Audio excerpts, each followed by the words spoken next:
الحمد لله نحمده ونستعينه ونستغفره ونؤمن به ونتوكل عليه ونعوذ بالله من شرور أنفسنا من يهده الله فلا مضل له ومن يضلله فلا هادي له وأشهد أن لا إله إلا الله وحده لا شريك له وأشهد أن محمدًا عبده ورسوله أما بعد فأعوذ بالله من الشيطان الرجيم بسم الله الرحمن الرحيم شهر رمضان الذي أنزل فيه القرآن اللهم صل على محمد وعلى آل محمد كما صليت على إبراهيم وعلى آل إبراهيم إنك حميد مجيد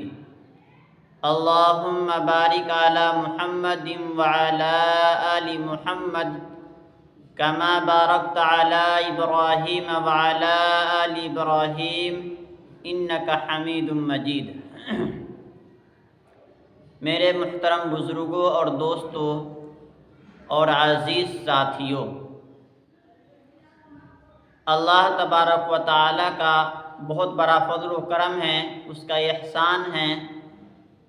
کہ اللہ تبارک و تعالیٰ نے ہم سب کو پھر سے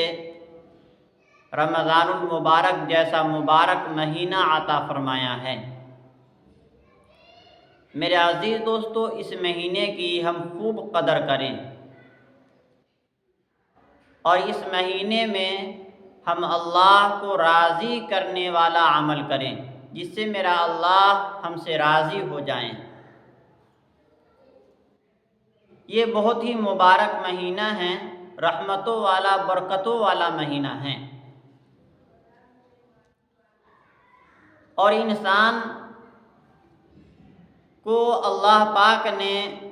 اس دنیا میں جب بھیجا ہے تو اس دنیا میں اللہ پاک نے انسان کے ساتھ شیطان کو لگا دیا، اور میں گزشتہ بیان میں کہا تھا کہ اللہ تبارک و تعالی نے شیطان کو کیوں پیدا فرمایا، اس کی وجہ کیا تھی۔ تو میرے عزیز دوستو، میں بتایا تھا کہ اگر اللہ پاک شیطان کو نہ پیدا کرتے، اب ہم اور آپ یعنی دین سے ہٹ کر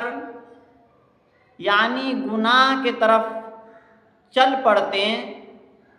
تو اس میں بذاتی خود ہمارا قصور ہوتا، کہ بذاتی میں خود اور آپ قصوروار ہوتے، مجرم خود کہلاتے۔ لیکن اللہ پاک کا یہ حکمت ہے کہ شیطان کو پیدا فرما کر کہ بندہ جب کوئی گناہ ہو جاتا ہے، کوئی گناہ بندہ سے ہو جاتا ہے، تو اللہ پاک کہتے ہیں یا انسان بھی کہتا ہے کہ یہ شیطان کے بہکاوے میں آ گیا ہے۔ آپ جانتے ہیں کہ دنیا کا دستور ہے کہ کسی کا بیٹا بگڑ جائے تو کوئی یہ نہیں کہتا کہ میرا بیٹا بگڑ گیا ہے، یہ کہتا ہے کہ میرے بیٹے کے فلاں جو دوست یار ہیں انہوں نے میرے لڑکے کو بگاڑ دیا ہے۔ یعنی اس جرم کو اپنے اولاد پر نہیں لیتا ہے، بلکہ وہ دوسرے کے سر پہ ڈال دیتا ہے۔ اسی طریقے سے اللہ پاک نے ہم سب کو یعنی ہم سب شیطان جو ہمارے پیچھے لگا ہوا ہے، یعنی ہم جب گناہ کریں گے تو گویا یعنی ہمیں اللہ پاک نے ایک بخشش کا بہانہ ڈھونڈا ہے کہ کسی طریقے سے میرے بندے کو شیطان بہکا دیا ہے، میرا بندہ بخشا جائے اور وہ جنت کا مستحق بن جائے۔ یہ اللہ کی حکمت ہے، اور اللہ پاک نے شیطان کو پیدا فرمایا اور اس کو قیامت تک کی مہلت عطا کر دی۔ اور وہ انسان کو نظر بھی نہیں آ سکتا، اور ان کی نسلیں بہت زیادہ ہیں، جس سے اللہ پاک سے انہوں نے وعدہ کیا تھا کہ میں آپ کے بندے کو بہکاؤں گا، سیدھا راستہ پر نہیں چلنے دوں گا۔ تو میرے عزیز دوستو، تو اللہ پاک نے شیطان کا ذکر، یعنی شیطان جب تکبر کیا، حسد کیا، اللہ نے کہا کہ تم آدم علیہ السلام کا سجدہ کرو، انہوں نے انکار کر گیا، تو اللہ نے کہا کہ یہ میرا دشمن ہے۔ اور اللہ دلیل کیا ہے یہ دشمن ہے؟ اللہ پاک نے اعوذ باللہ من الشیطان الرجیم میں لفظ اللہ کے ساتھ، یعنی اللہ نے اپنے ذاتی نام کے ساتھ شیطان کا ذکر کیا ہے، ہم اور آپ کو سمجھانے کے لیے کہ میرا ذاتی دشمن شیطان ہے، تم بھی ان سے بچو، یہ بھی تمہارا بھی ذاتی دشمن ہے۔ تو میرے عزیز دوستو، اللہ پاک نے ہم سب کو ایک مہینہ عطا فرمایا ہے، رمضان۔ اس مہینے میں ہم اللہ کی خوب زیادہ عبادت کریں، ہم شیطان کی قمر کو توڑ دیں۔ اللہ نے اس مہینے میں شیطان کو قید کر کے رکھا ہے، جب شیطان قید ہے تو ہم اس سے فائدہ اٹھائیں کہ ہم اپنے نفس کے، یعنی ہم نفس کے گرویدہ مت بن جائیں اور اپنے آپ کی اپنی زندگی تباہ و برباد نہ کر لیں۔ میرے عزیز دوستو، دستور دنیا یہی ہے کہ دنیا کا دستور یہی ہے کہ جب کسی سے دوستی ہو جاتا ہے اور اس کی کہیں لڑائی ہو جائے تو لوگ اپنے دوست کی مدد کرتے ہیں۔ حضرت موسیٰ علیہ السلام نے بھی ایسا ہی کیا کہ ایک دفعہ